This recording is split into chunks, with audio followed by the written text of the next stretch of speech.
প্রিয় শিক্ষার্থীরা, আশা করি তোমরা সকলেই ভালো আছো। আজ আমরা আলোচনা করব একটি গল্প। গল্পটির নাম তৈলচিত্রের ভূত। লিখেছেন মানিক বন্দ্যোপাধ্যায়। তৈলচিত্রের ভূত, আমরা নামটি শুনেই কিন্তু একটা ভূতের গন্ধ পেয়েছি। তো আমরা আসলে দেখব কেমন ভূত, ভূতটি কী করছে, কার কী হচ্ছে এই গল্পের মধ্যেই। আর এই গল্পের লেখক পরিচিতিটি এই ভিডিওর ডিসক্রিপশন বক্সে দেওয়া হয়েছে। তোমরা লেখক পরিচিতি সহ সেখানে সৃজনশীল প্রশ্ন উত্তরও পেয়ে যাবে। আর এই ভিডিওর ডিসক্রিপশন বক্সে সৃজনশীল প্রশ্ন দেওয়া হয়েছে, তোমরা প্রত্যেকে সেখান থেকে লেখক পরিচিতিটা দেখে নেবে। তো আমরা এখন আলোচনা করব তৈলচিত্রের ভূত নিয়ে। দেখি কেমন ভূত। আচ্ছা, এই গল্পে হচ্ছে দুটি চরিত্র, একটা হচ্ছে পরাশর ডাক্তার আর একটা হচ্ছে নগেন। আমরা এই দুই প্রধান চরিত্র নিয়ে এই গল্পটি আপাতত এগিয়ে যাব। তো একদিন সকালবেলা পরাশর ডাক্তার প্রকাণ্ড লাইব্রেরিতে বসে চিঠি লিখছিলেন। চোরের মতো নিঃশব্দে ঘরে ঢুকে নগেন ধীরে ধীরে এগিয়ে গিয়ে টেবিল ঘেঁষে দাঁড়ালো। পরাশর ডাক্তার মুখ না তুলেই বললেন, বসো নগেন। চিঠিখানা শেষ করে খামে ভরে চিঠিটা লিখে সেটি ডাকে পাঠিয়ে দিয়ে তবে আবার নগেনের দিকে তাকালেন। বসতে বললাম যে, এরকম চেহারা হয়েছে কেন? অসুখ নাকি? নগেন ধপ করে চেয়ারে বসে পড়ল। চোরকে যেন জিজ্ঞাসা করা হয়েছে চুরি করে কিনা। এরকমই অতিমাত্রায় বিব্রত হয়ে সে বলল, না না, অসুখ নয়। অসুখ আবার কিসের? গুরুতর কিছু ঘটেছে সে বিষয়ে নিঃসন্দেহ হয়ে পরাশর ডাক্তার দুহাতের আঙ্গুলের ডগাগুলি একত্র করে নগেনকে দেখতে লাগলেন। মোটাসোটা হাসি খুশি ছেলেটার তেল চকচকে চামড়া পর্যন্ত যেন শুকিয়ে গেছে, মুখে হাসির চিহ্নটুকুও নেই। চাউনি একটু উদ্ভ্রান্ত, কথা বলার ভঙ্গি পর্যন্ত যেন কেমন খাপছাড়া হয়ে গেছে। এখন আমরা কি দেখছি এখানে, যে পরাশর ডাক্তার যখন চিঠি লিখছিলেন নগেন এসে তখন দাঁড়ালো, এবং নগেনকে যখন ডাক্তার দেখলো তখন ডাক্তার দেখেই চমকে উঠেছে যে নগেনের মধ্যে বিশাল একটা পরিবর্তন হয়েছে। কি, নগেনের সেই আগের যে স্বাস্থ্যটা ছিল সেই স্বাস্থ্যটা এখন আর নেই। তো হ্যাঁ, নগেনের আগে যে স্বাস্থ্যটা ছিল সেটা এখন আর নগেনের মধ্যে নেই। নগেনের এই হাসি খুশি চেহারা নেই, গা শুকনো খসখসে, মুখে হাসি নেই, চাহনি উদ্ভ্রান্ত, এবং কথা বলার ভঙ্গিও তার খাপছাড়া হয়ে গেছে।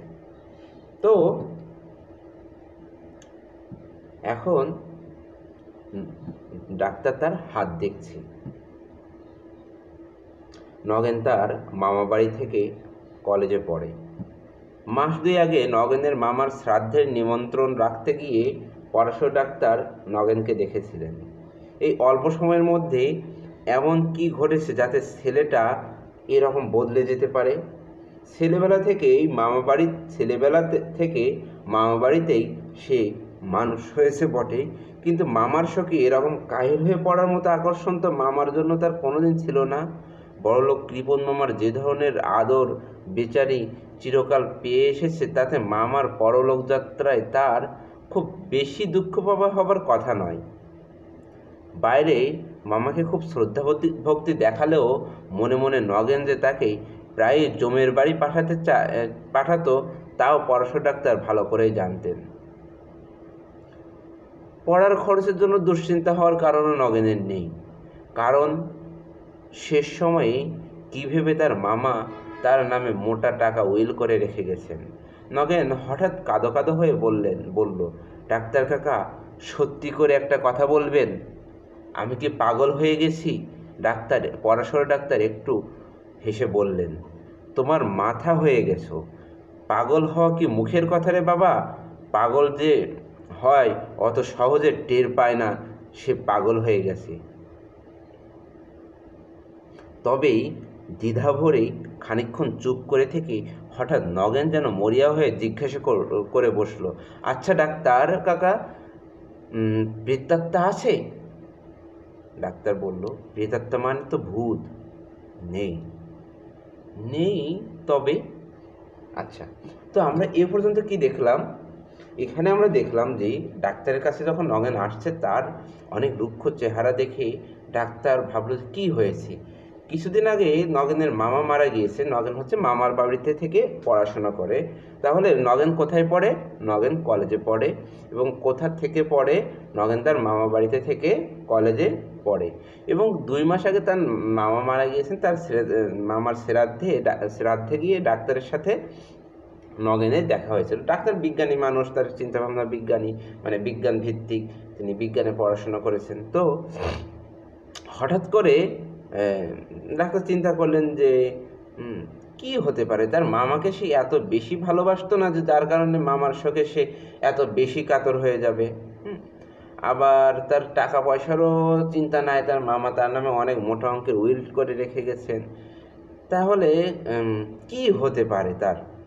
হ্যাঁ, তো এবং হঠাৎ করে এমন সময় ডাক্তার যখন এটা ভাবছে তখন নগেন জিজ্ঞেস করলো, আচ্ছা ডাক্তার কাকা, প্রেতাত্মা আছে? অর্থাৎ প্রেতাত্মা আছে কি না এটা নগেন জিজ্ঞেস করলো। এবং ডাক্তার বললো, প্রেতাত্মা মানে তো ভূত না, ভূত নেই। তখন নগেন বলল, নেই, তবে কি? তবে এখন আমরা দেখি। অনেকক্ষণ ইতস্তত করে, অনেক ভূমিকা করে, অনেকবার শিউরে উঠে নগেন ধীরে ধীরে আসল ব্যাপারটা খুলে বলল। চমকপ্রদ, অবিশ্বাস্য কাহিনী। বিশ্বাস করা শক্ত হলেও পরাশর ডাক্তার বিশ্বাস করলেন। মিথ্যা গল্প বানিয়ে তাকে শোনাবার ছেলে যে নগেন নয় তা তিনি জানতেন। অনেকক্ষণ ইতস্তত করে নগেন হঠাৎ শিউরে উঠে নগেন ধীরে ধীরে ব্যাপারটা খুলে বলল এবং অনেক চমকপ্রদ একটা কাহিনী বলল। বিশ্বাস করা অনেক কঠিন কাহিনীটা, তারপরেও, কারণ ডাক্তার বিজ্ঞানে বিশ্বাস করেন, তিনি এই ভূতের প্রেতাত্মায় বিশ্বাস করেন না। তো তারপরে বলেন যে নগেন তো মিথ্যা গল্প বানিয়ে বলার মতন ছেলে না। আচ্ছা, তো এখানে আমরা একটা লাইন পড়েছি, বিশ্বাস করা শক্ত হলেও পরাশর ডাক্তার বিশ্বাস করলেন। এটা কিন্তু আমাদের অনুধাবনমূলক প্রশ্নে আসতে পারে। অনুধাবনমূলক প্রশ্নে কি, যে বিশ্বাস করা কঠিন হলেও পরাশর ডাক্তার বিশ্বাস করলেন। তো আমরা আগে গল্পটি পড়ে শেষে আমরা এখানে প্রশ্নগুলোর আলোচনাতে আসব। মামা তাকেও প্রায় নিজের ছেলেদের সমান টাকা করে দিয়ে গেছেন জেনে প্রথমটা নগেন একেবারে স্তম্ভিত হয়ে গিয়েছিল।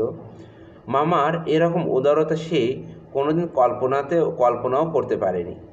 বাইরে যেমন ব্যবহারই করে থাকুক, মামা তাকে নিজের ছেলের মতোই ভালোবাসতেন জেনে পরলোকগত মামার জন্য আন্তরিক ভক্তিতে তার মন ভরে গেল। আর সেই সঙ্গে জাগলো এরকম দেবতার মতো মানুষকে সারা জীবন ভক্তি ভালোবাসার ভান করে ঠকিয়েছে ভেবে দারুণ লজ্জা আর অনুতাপ। শ্রাদ্ধের দিন অনেক রাত্রে বিছানায় শুতে যাওয়ার পর অনুতাপটা যেন বেড়ে গেল। শুয়ে শুয়ে সে ছটফট করতে লাগলো। হঠাৎ এক সময় তার মনে হলো, সারা জীবন তো ভক্তি শ্রদ্ধার ভান করে মামাকে সে ঠকিয়েছে। এখন যদি সত্যি সত্যি ভক্তি শ্রদ্ধা জেগে থাকে, তাহলে লাইব্রেরি ঘরে মামার তৈলচিত্রের পায়ে মাথা ঠেকিয়ে প্রণাম করে এলে হয়তো আত্মগ্লানি একটু কমবে, মনটা শান্ত হবে। রাত্রি তখন প্রায় 3টে বেজে গেছে। সকলে আলো নিভিয়ে শুয়ে পড়েছে, বাড়ি অন্ধকার। এত রাত্রে ঘুমানোর বদলে মামার তৈলচিত্রের পায়ে মাথা ঠেকিয়ে প্রণাম করার জন্য বিছানা ছেড়ে উঠে যাওয়াটা যেন রীতিমতো খাপছাড়া ব্যাপার হবে তা জ্ঞান নগেনের ছিল। তাই কাজটা সকালের জন্য স্থগিত রেখে সে ঘুমাবার চেষ্টা করলো। কিন্তু তখন তার মাথা গরম হয়েছে। মন একটু শান্ত না হলে যে ঘুম আসবার জন্য সম্ভাবনা নেই। কিছুক্ষণ এপাশ ওপাশ করার পর সে ভালো করে টের পেয়ে শেষকালে মরিয়া হয়ে সে বিছানা ছেড়ে উঠে পড়ল। এখন কি, মামা তার নামে এত টাকা পয়সা রেখে গেছে, মামাকে সে মোটেও ভালোবাসতো না, তাকে মনে মনে এত বকাঝকা করতো, কিন্তু তার মামা তাকে এই টাকা পয়সা দিয়ে প্রমাণ করে গেছেন যে তার মামা সত্যি, তার বাইরে তার সাথে হয়তো কষ্ট দিয়ে কথা বলতো, কিন্তু তাকে সত্যি অনেক ভালোবাসতো। যদি এত ভালো না বাসতো তাহলে এত টাকা তার মামা তাকে দিয়ে যেত না। তো নগেন বলল যে ঠিক আছে, মামাকে তো এতদিন ভক্তি শ্রদ্ধা করিনি, তবে তার লাইব্রেরির মধ্যে তার একটা তৈলচিত্র আছে, অর্থাৎ তৈলচিত্র হচ্ছে তেল জাতীয় রং দিয়ে যে ছবি আঁকা, সেগুলো তৈলচিত্র। তো এই তৈলচিত্রের কে পায়ে মাথা ঠেকিয়ে সে প্রণাম করলে হয়তো আত্মগ্লানি একটুটা কমবে, মনটা শান্ত হবে। তখন রাত্রে অনেক হয়ে গেছে, রাত্রে 3টা বেজে গেছে। এখন এখানে একটা প্রশ্ন আসতে পারে যে মামার তৈলচিত্রটি কোথায় ছিল? লাইব্রেরির ঘরে। আচ্ছা, এর উপর আরও একটি প্রশ্ন আসতে পারে যে ভক্তি ভালোবাসার ভান করে ঠকিয়েছে ভেবে দারুণ লজ্জা আর অনুতাপ। তাহলে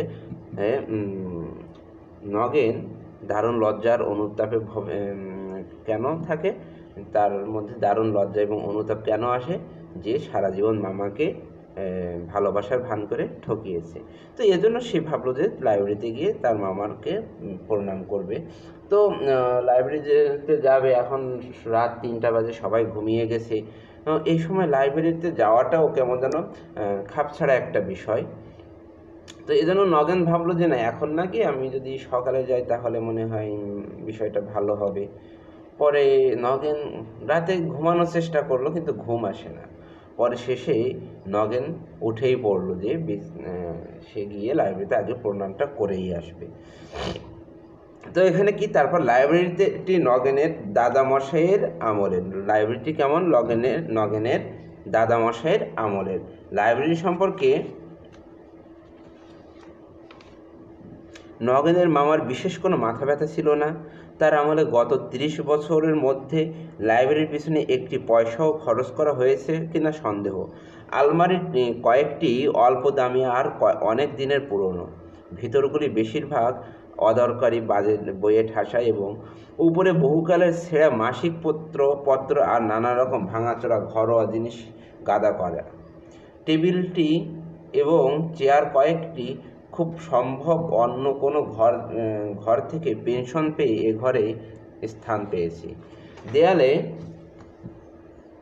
3টি বড় বড় তৈলচিত্র, সস্তা ফ্রেমে বাঁধানো কয়েকটা সাধারণ রঙিন ছবি এবং ফটো টানানো। তাছাড়া কয়েকটা পুরনো ক্যালেন্ডার ও ছবিও আছে।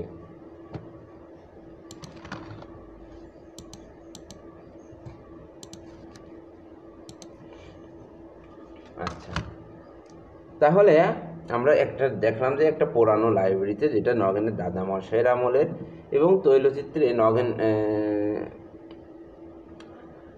এবং সেখানে অনেক একটা ভীতিকর অবস্থা অনেক এবং অপরিচ্ছন্ন অবস্থা, এবং তৈলচিত্রের একটি এখানে সেখানে অনেকগুলো তৈলচিত্রে আছে, এবং তার মধ্যে একটি নগেনের এবং অপরটি তার মামার।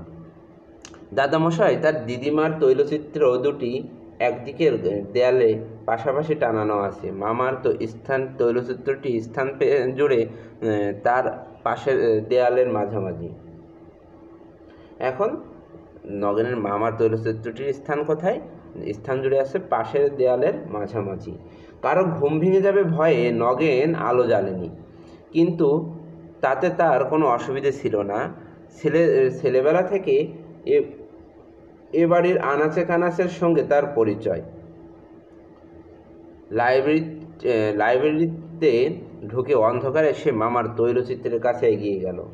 অস্ফুট স্বরে, আমায় ক্ষমা করো মামা বলে যেই সে তৈলচিত্রের পায়ের কাছে আন্দাজে স্পর্শ করেছে, বর্ণনায় এখানে পৌঁছে নগেন শিউরে চুপ করে ওঠেন, আর তার মুখ আরও বেশি ফ্যাকাশ হয়ে গেল, দুচোখ বিস্ফোরিত।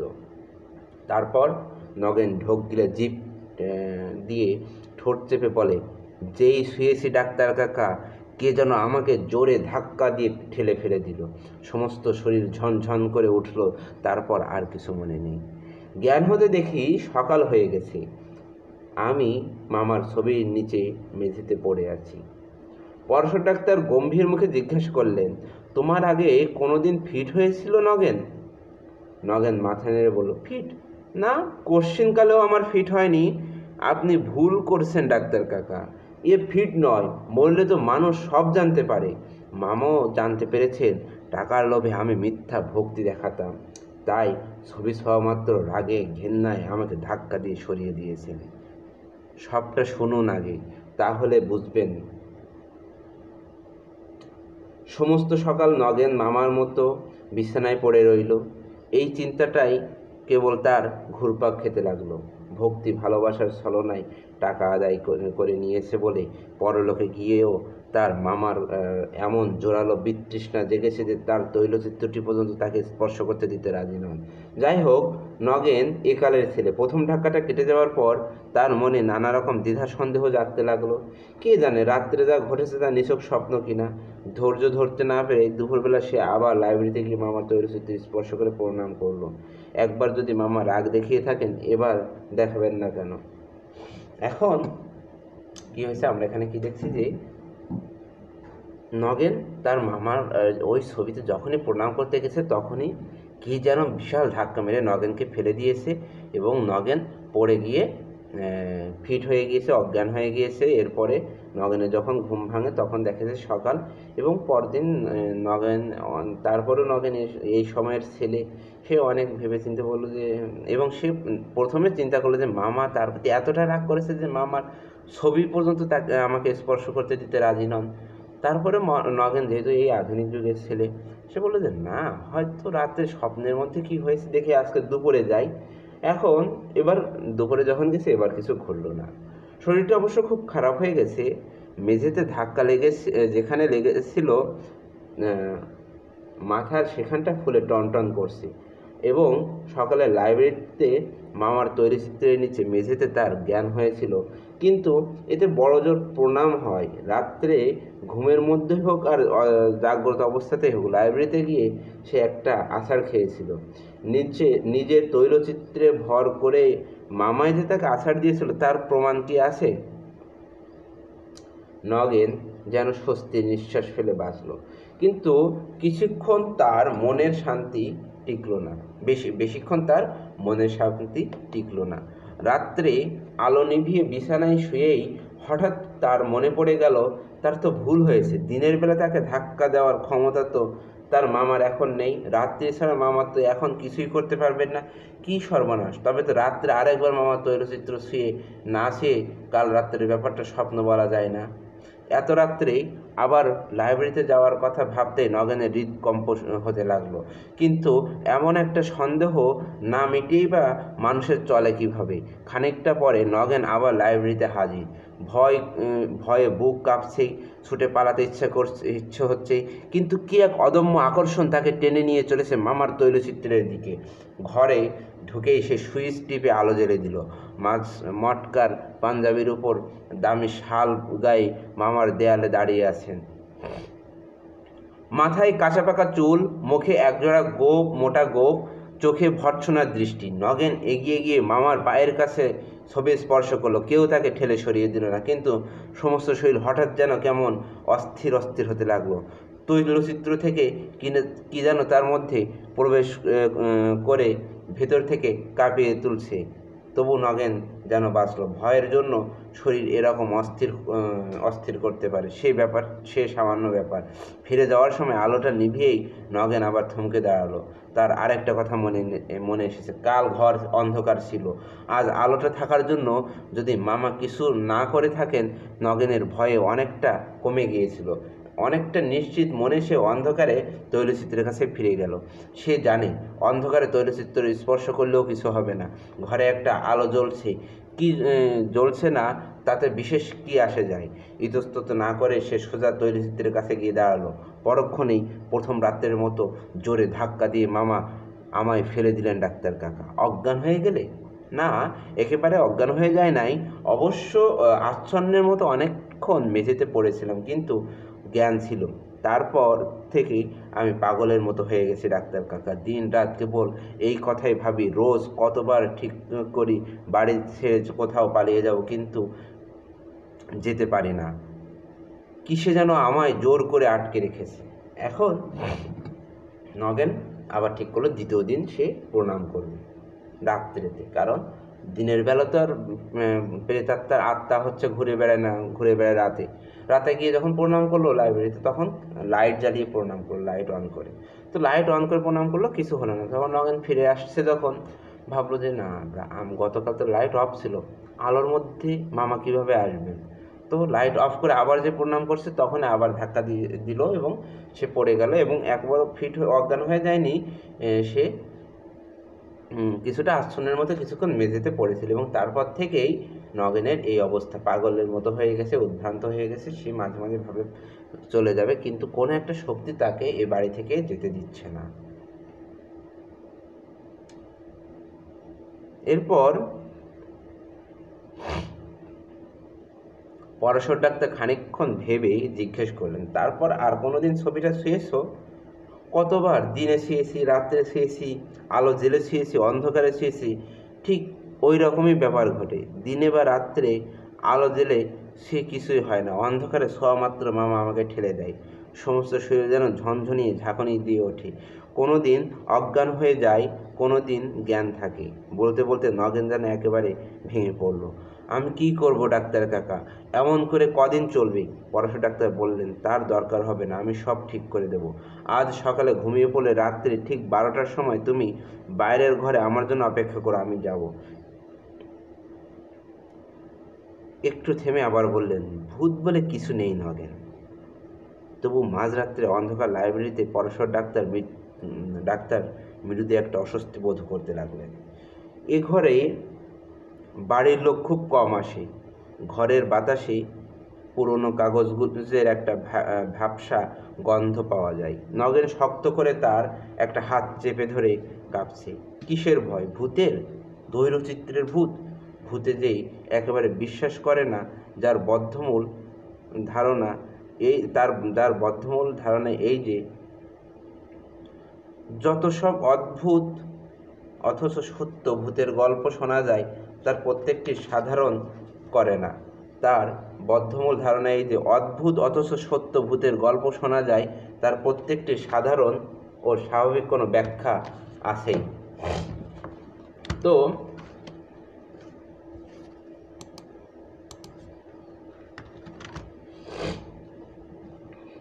ছবির ভূতের অসম্ভব আর অবিশ্বাস্য ভূতের ঘরে পা দিয়ে তার কখনো কি ভয় হতে পারে? তবু অস্বস্তি যে বোধ হচ্ছে না, অস্বীকার করার উপায় নেই। নগেন যে কাহিনী শুনিয়েছে সারাদিন ভেবেও পরশর ডাক্তার তার কোনো সঙ্গত ব্যাখ্যা কল্পনা করতে পারেননি। একদিন নয়, একবার নয়, ব্যাপারটা ঘটেছে অনেকবার। দিনে তৈলচিত্র নিস্তেজ থাকে, রাত্রে তার তেজ বাড়ে। কেবল তাই নয়, অন্ধকার না হলে সে তেজ সম্পূর্ণ প্রকাশ পায় না। আরও একটা কথা, রাত্রি বাড়ার সঙ্গে সঙ্গে তৈলচিত্র যেন বেশ সজীব হয়ে উঠতে থাকে। প্রথম রাত্রে নগেন অন্ধকারে স্পর্শ করলে ছবি নগেনের হাতটা শুধু ছিটকিয়ে সরিয়ে দিয়েছে। মাঝরাতে স্পর্শ করলে সে এত জোরে ধাক্কা দিয়েছে যে মেঝেতে আছড়ে পড়ে নগেনের জ্ঞান লোপ পেয়ে গেছে। অশরীরী শক্তি কল্পনা করা ছাড়া এই সমস্তের আর কি মানে হয় নিশ্চয়। মনে মনে নিজেকে ধমক দিয়ে পরশু ডাক্তার নিজেকে এই কথা শুনিয়ে দিলেন। তারপর চোখ তুললেন, নগেন তাকালেন দেয়ালের যেখানে নগেনের মামার তৈলচিত্রটি ছিল। এ ঘরে তিনি আগেও কয়েকবার এসেছেন। তৈলচিত্রগুলির অবস্থান তার অজানা ছিল না। যা চোখে পড়ল তাতে পরশু ডাক্তারের বুকটাও ধড়াস করে উঠল। তৈলচিত্রের দিকে দুটি উজ্জ্বল চোখ তার দিকে জল জল করে তাকিয়ে আছে। চোখ দুটির মধ্যে ফাঁক প্রায় 1.5 হাত। এখন কি পরশর ডাক্তার নগেনকে বলেছে, ঠিক আছে নগেন, তোমার সাথে আমিও যাব, গিয়ে দেখবো যে কী বিষয়, তুমি বিষয়টা নিয়ে চিন্তা করো, তুমি রাতে থেকো। এবং রাতে নগেনকে নিয়ে পরশর ডাক্তার লাইব্রেরিতে আসে এবং লাইব্রেরিতে এসে নগেন আসে আর ভাবে যে ভূত বলে তো কিছু নেই। তারপরেও ছেলেটাকে বারবার এভাবে ধাক্কা দিচ্ছে। যখন সন্ধ্যা থাকে তখন সন্ধ্যার সময় তাকে হালকা ধাক্কা দেয়, রাতে একবার ধাক্কা দিয়ে ফেলে দেয়। অর্থাৎ রাতে যত রাত হয় তার শক্তি তত বাড়ে। কি নিশ্চয়ই কোনো একটা ব্যাখ্যা তো আছেই, এখন কোনো একটা কারণ তো আছেই। এভাবে ভাবতে ভাবতে পরশু ডাক্তার লাইব্রেরিতে এসে যখন তার এই ছবির দিকে তাকালো, তখন ছবিতে দেখেই তারও কি হলো, সেও তার মধ্যে একটা অস্থিরতা এসে পড়লো যে তৈলচিত্র থেকে যেন 2টি বড় চোখ তার দিকে তাক করে তাকিয়ে আছে এবং চোখ দুটির মধ্যে ফাঁক প্রায় 1.5 হাত। তাহলে চোখ দুটির মধ্যে ফাঁক কতটা? 1.5 হাত। ঠিক এই সময় নগেন ফিসফিস করে বলল, আলোটা জ্বালবো ডাক্তার কাকা? পরশু ডাক্তার তার গলার আওয়াজ শুনে চমকে উঠলেন। না, রাস্তা অথবা পাশের কোনো বাড়ি থেকে সরু একটা আলোর রেখা ঘরের দেয়ালে এসে পড়েছে, তাতে অন্ধকার কমেনি। মনে হচ্ছে যেন সেই আলোটুকুতে ঘরে অন্ধকারটাই স্পষ্ট করে পাওয়া যাচ্ছে মাত্র। নগেন আবার ফিসফিস করে বলল, একটা কথা আপনাকে বলতে ভুলে গেছি কাকা। দাদামশাই আর দিদিমার ছবি তারা মরবার পর করা হয়েছিল, কিন্তু মামার ছবিটা মরবার আগে মামা নিজে শখ করে আঁকিয়েছিলেন, হয়তো সেই জন্যই। নগেনের শিহরণে স্পষ্ট টের পাওয়া যায়। ভয় পেয়ে গেছে। দাঁতে দাঁত লাগিয়ে পরশর ডাক্তার তৈলচিত্রের দিকে এগিয়ে গেলেন। কাছাকাছি যেতে জল জলে চোখ দুটির জ্যোতি যেন কমে গেল। হাত বাড়িয়ে দিতে প্রথমে তার হাত পড়ল দেয়ালে। যত সাহস করে এগিয়ে এসে থাকুন, প্রথমে একেবারে নগেনের মামার গায়ে হাত দিতে তার কেমন দ্বিধাবোধ হচ্ছিল। পাশের দিকে হাত সরিয়ে তৈলচিত্রের ফ্রেম স্পর্শ করা মাত্রই বৈদ্যুতিক আঘাতে যেন তার শরীরটা ঝনঝন করে উঠল। অস্ফুট গোগানির আওয়াজ করে পেছনে দুপা পিছিয়ে গিয়ে যেন তিনি মেঝেতে বসে পড়লেন। পরক্ষণে ভয়ে অর্ধমৃত নগেন আলোর সুইচ টিপে দিলেন। মিনিট পাঁচেক পরশু ডাক্তার চোখ বুজে বসে রইলেন। তারপর চোখ মেলে মিনিট পাঁচেক একদৃষ্টে তাকিয়ে রইলেন নগেনের মামার রূপার ফ্রেম বাঁধানো তৈলচিত্রের দিকে। তাহলে ফ্রেমটা কিন্তু ছিল রূপার। তারপর তীব্র চাপা গলায় বললেন, তুমি একটা আস্ত গর্দভ নগেন।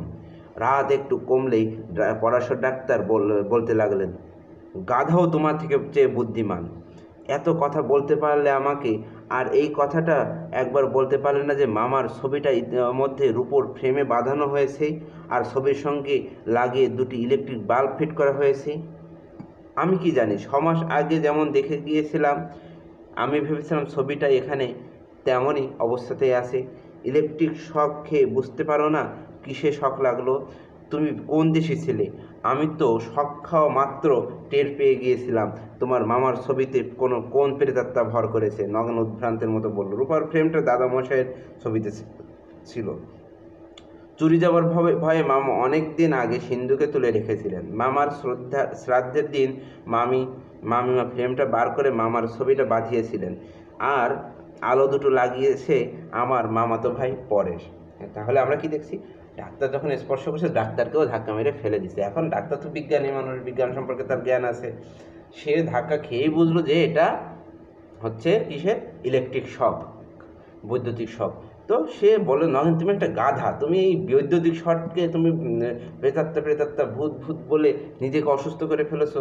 একটা গাধাও তোমার চেয়ে বুদ্ধিমান, তুমি বুঝতে পারো না এটা হচ্ছে রূপার ফ্রেম।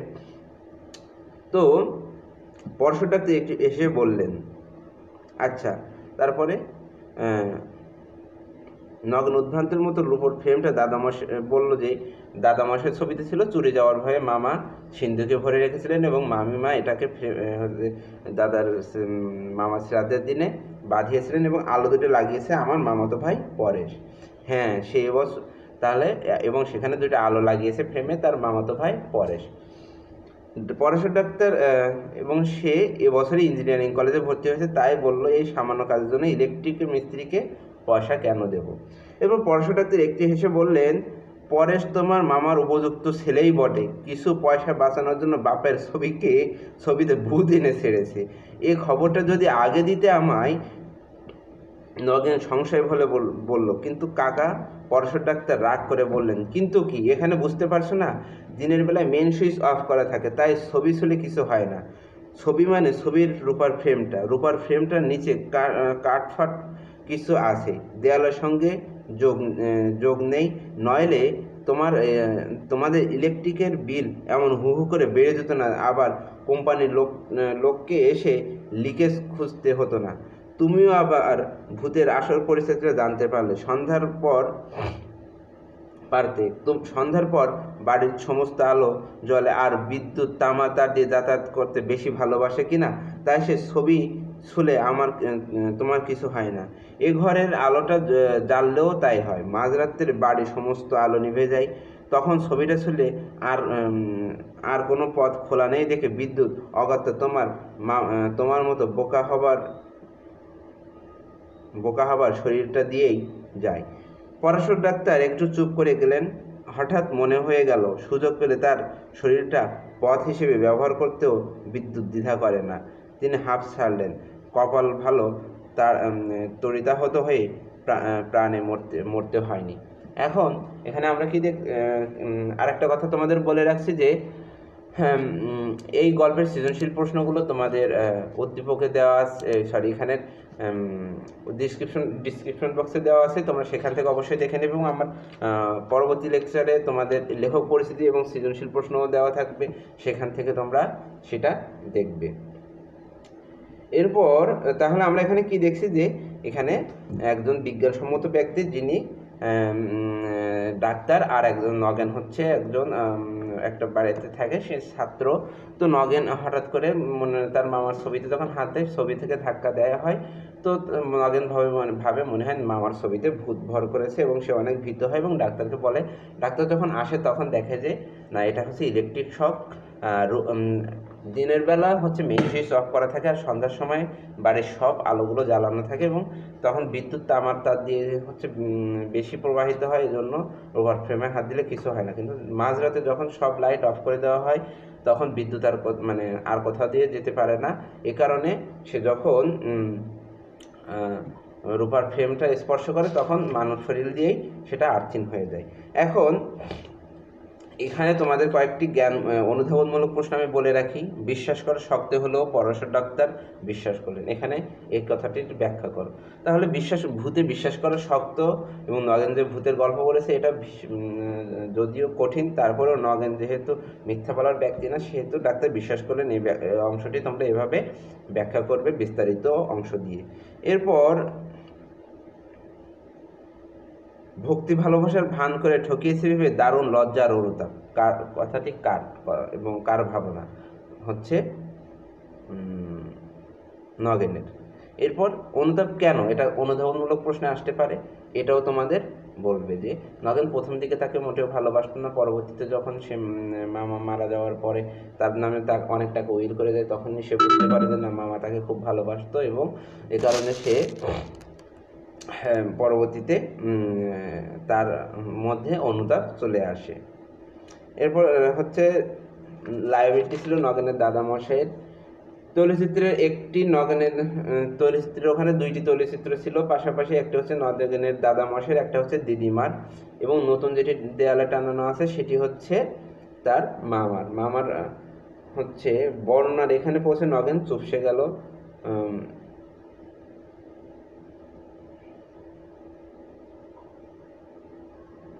এরপরে নিজের তৈলচিত্রে ভর করেই মামা তাকে ধাক্কা দিয়েছিল, তার প্রমাণ কি আছে? এখন এই কথাটি ব্যাখ্যা করবে। এখানে হচ্ছে নগেন, এটা কিন্তু 24 পৃষ্ঠার শেষ বেলা। তো নগেন প্রথম দিনে যখন ধাক্কা খায় তখন সে প্রথমে ভীত হয়ে যায়, তারপরে সে হঠাৎ করে ভাবতে থাকে যে সে যে তৈলচিত্রে করে স্পর্শ করে ধাক্কা খেয়েছে, এটা তো নাও হতে পারে, সে তো এই কালের ছেলে। এজন্য তার মধ্যে একটা সংশয় বাধা বাঁধে। এ কারণে সে প্রথমটা আবার একটু এই ভূতে আবার একটু অবিশ্বাস শুরু করে, আর এই বিষয় থেকেই তিনি এই মন্তব্যটি করেন। একটু থেমে আবার বললেন, ভূত বলে কিছুই নেই নগেন। এই কথাটি কে বলেছে? এই কথাটি বলেছে পরশর ডাক্তার। এরপর তৈলচিত্রের চোখ দুটির মধ্যে ফাঁক ছিল কত? 1.5 হাত।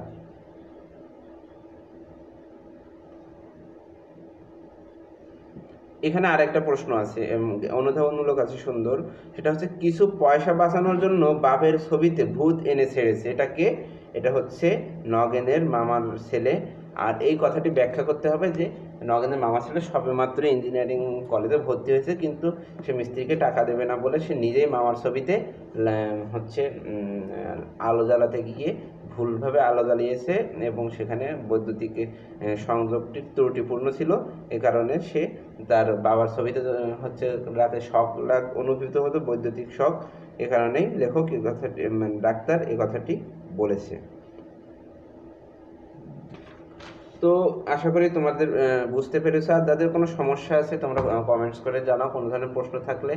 আর একটা কথা হচ্ছে, তোমরা আবারও বলে রাখছি, এই লেখক পরিচিতিটা অনেক মজার একটা লেখক পরিচিতি, অনেক সুন্দর একটা লেখক পরিচিতি, অনেক বিশ্লেষণমূলক। তোমরা এই লেখক পরিচিতিটির লিঙ্ক তোমাদের এখানে ডিসক্রিপশন বক্সে দেওয়া আছে, তোমরা সেখান থেকে দেখবে।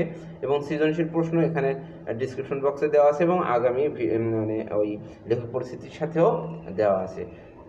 তো ঠিক আছে, তোমরা ভালো থেকো, সুস্থ থেকো, আবার দেখা হবে। এবং তোমাদের যারা এখনই সাবস্ক্রাইব করোনি, চ্যানেলটি সাবস্ক্রাইব করে সাথে থাকো। সবাই ভালো থেকো, ধন্যবাদ, আল্লাহ হাফেজ।